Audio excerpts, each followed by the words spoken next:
Hi there, so we're now at the end of May and I'll just give you a quick update as to how things are going in the greenhouse at home.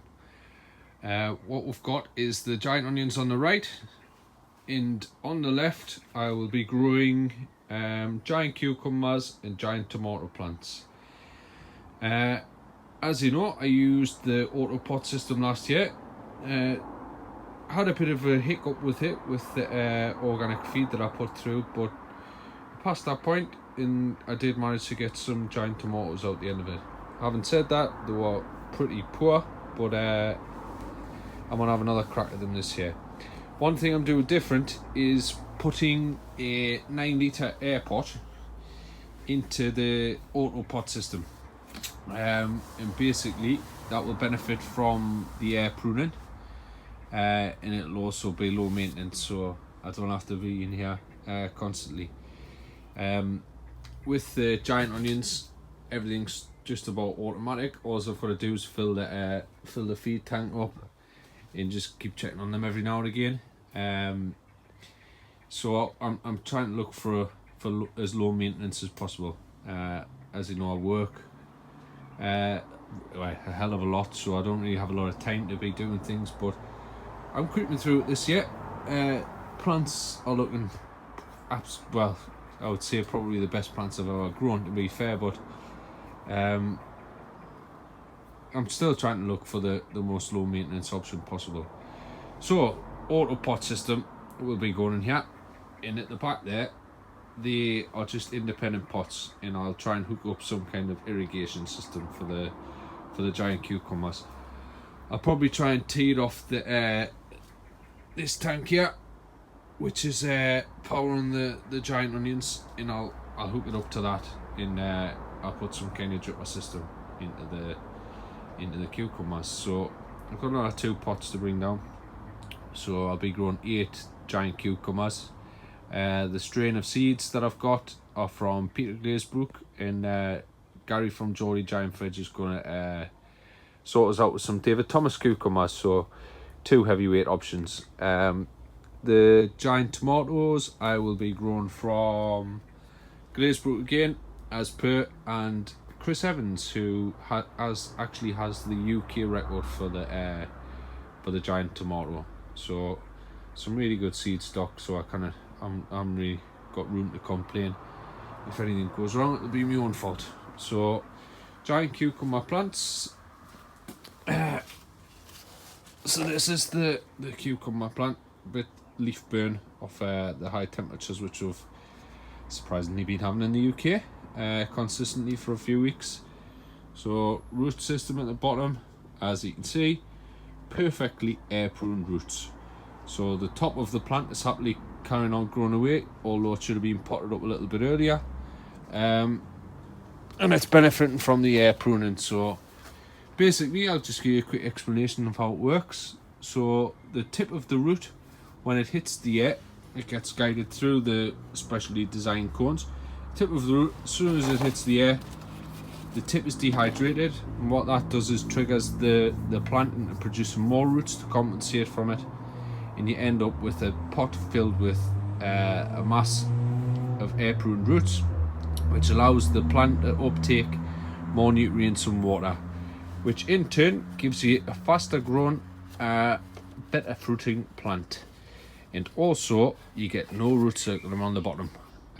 So all the long roots that you've got circling around the bottom of your pot, that doesn't happen. You end up with all brand new fibrous roots, and you end up with a faster grown plant. So little explanation there for you. So giant cucumbers, looking forward to growing them in the greenhouse. Quick look at the giant onions. So it's very difficult to put a tape measure on when you've got a camera on your hand, but just for size comparison, there's my hand, there's the biggest onion. So I've had a failure there. What's happened here is there's an insect crawled into the center and actually died in there, and the leeks rotted inside out basically. A couple more at the back there which aren't far off the same size, and a few more over here which are lagging a little bit behind, but still looking good. Can't really complain this time of year. Averaging size is about 17.5 inches. And this big boy here is sitting at 19 3/4 inches around. So really good so far, miles ahead of last year. One last thing is the controller unit which I've got. I mentioned it in my last video. Basically, what I have here in the corner, I don't know if you can see it very well, is the minder unit. What that does is it monitors the temperature and humidity in the greenhouse and relays back to a platform which you can use on your mobile phone, laptop, basically any device which you can connect to the internet. And what happens is this control unit here is powered by Wi-Fi and links to the minder unit. And what it does is, so on the left one there, I have the fan and the big fan at the bottom there. And basically when the temperature gets to a certain point, which I can set, it automatically triggers on when the temperature reaches a point and then drops back off when you set the parameters of the system. So second plug there is the bank of lights which powers all of the lights, and I'm able to monitor the progress of the lighting. And the one on the right is for the pump, which is this little boy over here. So everything can be remotely changed, turned on and off on my phone. So from anywhere in the world, as long as I have an internet connection, I can turn me greenhouse on and off, which is really high tech and clever.